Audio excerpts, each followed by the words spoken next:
Assalamualaikum para siswa sekalian. Kali ini saya akan menyampaikan rangkaian kegiatan praktikum untuk menentukan panjang gelombang sinar laser. Perhatikan contoh kegiatan yang berikut ini. Di sini sinar laser dinyalakan, kemudian dilewatkan dengan difraksi kisi. Hasilnya adalah seperti yang terlihat, ada beberapa titik terang. Baiklah, kita mulai.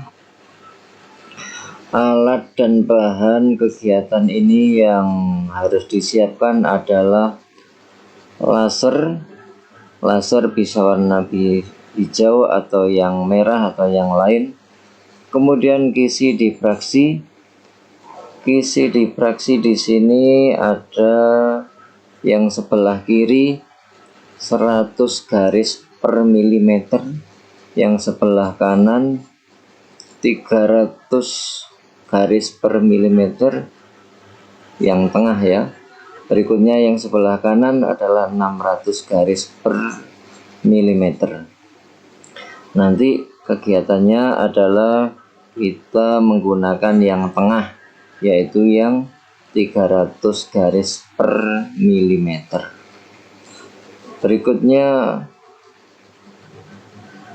kalau lasernya nanti dilewatkan kisi difraksi tadi, maka hasilnya pada layar adalah seperti ini.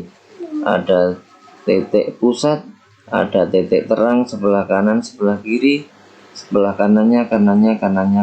Jadi ada banyak sekali titik terangnya nanti yang akan kita laksanakan kegiatannya.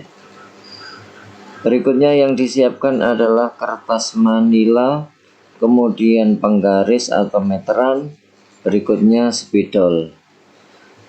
Selanjutnya, bagaimana cara merangkai alat dan bahannya? Yang pertama yaitu letakkan kertas manila di atas meja. Kemudian di bagian ujung buatlah layar seperti yang terlihat pada gambar ini. Nampaknya ini bentuknya adalah segitiga. Nah, di sini bagian layarnya di sini nanti, yaitu untuk menangkap sinar laser yang terjadi di depannya yang ada beberapa titik terang yang tadi. Berikutnya, buatlah sebuah titik yang nantinya dijadikan posisi sinar laser keluar dari kisi difraksi, yaitu di sini. Ini adalah titik, kita harus membuat titik supaya nanti menempatkan kisi difraksinya pas di titik tersebut. Letakkan kisi difraksi pada titik tersebut. Selanjutnya adalah langkah percobaan. Langkah percobaan yang pertama adalah letakkan laser di depan kisi difraksi. Nah, di sini lasernya di sini, kisi difraksinya di sini. Berikutnya, nyalakan laser. Setelah laser dinyalakan, yang pastinya nanti sinar laser harus masuk ke kisi difraksi. Tadi saya meminta adalah dilewatkan yang tengah, yaitu yang 300 garis per milimeter. Di sini pastikan sinar laser yang keluar dari kisi difraksi tepat pada titik yang telah dibuat. Di sini titiknya, sinarnya ini tepat di atasnya. Tidak boleh menceng ke kanan ke kiri, harus tepat di atasnya antara titik dan sinar laser yang masuk. Berikutnya adalah tandai dengan spidol. Pada saat sinar laser ini masuk ke kisi difraksi, satu sinar, keluarnya nanti ada beberapa titik terang. Di sini adalah titik pusat yang paling lurus dengan sinar laser tadi. Kemudian di sebelah kanannya ada titik terang, sebelah kirinya ada titik terang. Nah, nanti tandai dengan spidol bagian layar kertas manila tepat pada ujung sinar laser di sini. Di sini ditandai, di sini ditandai, di sini ditandai. Nah, demikian. Kemudian berilah angka 0 pada titik yang lurus dengan laser. Berarti ini tadi yang lurus. Nah, ini diberi angka 0, ditandai dengan angka 0.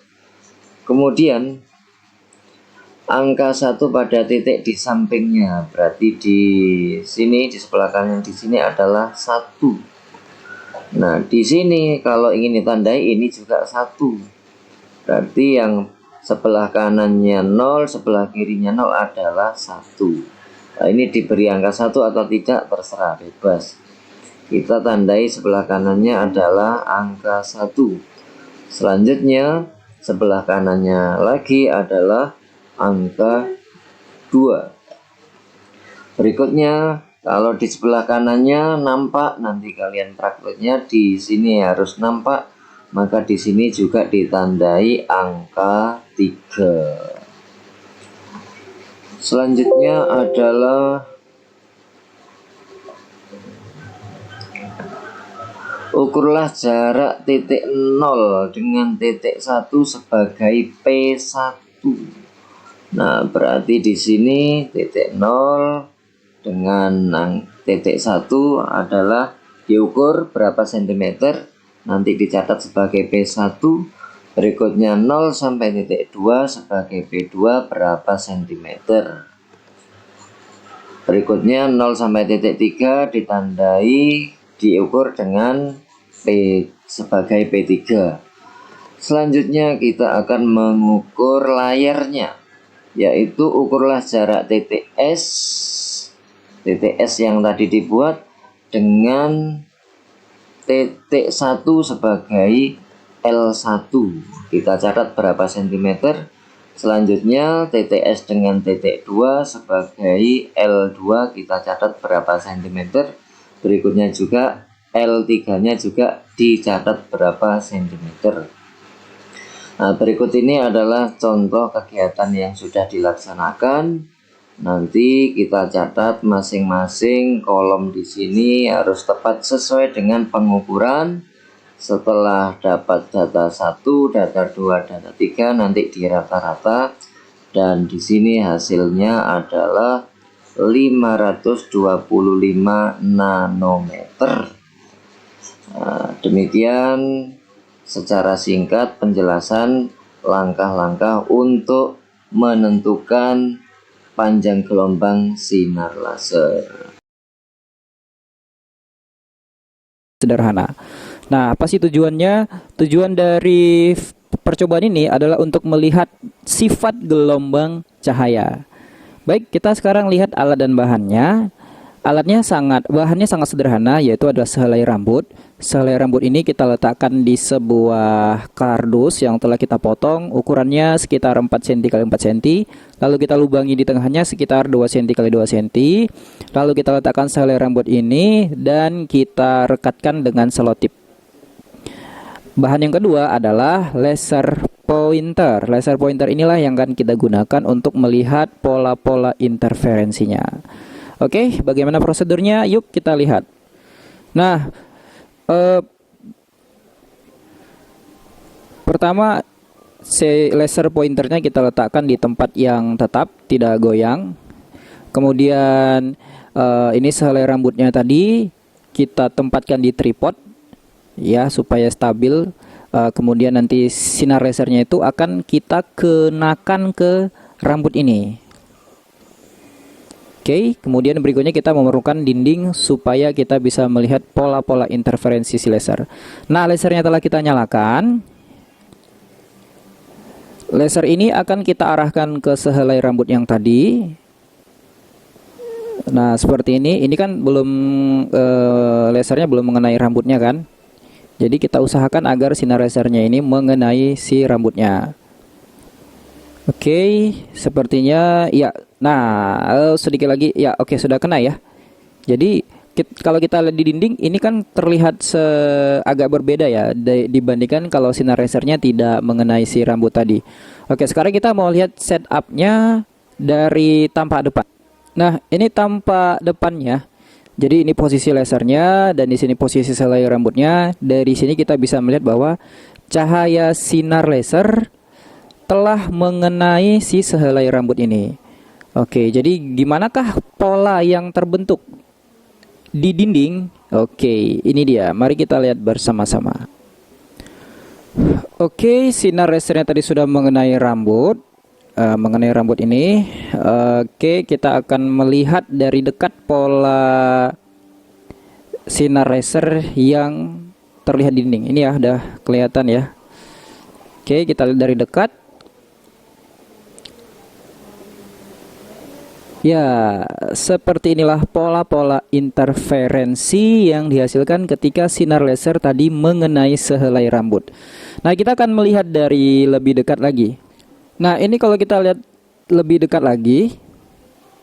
Nah, jadi seperti ini bentuknya kira-kira. Nanti kita akan ambil gambarnya. Ya, seperti ini. Baik, sekarang kita akan lihat gambarnya dan kita berikan keterangan di gambar itu. Oke, jadi ini gambarnya.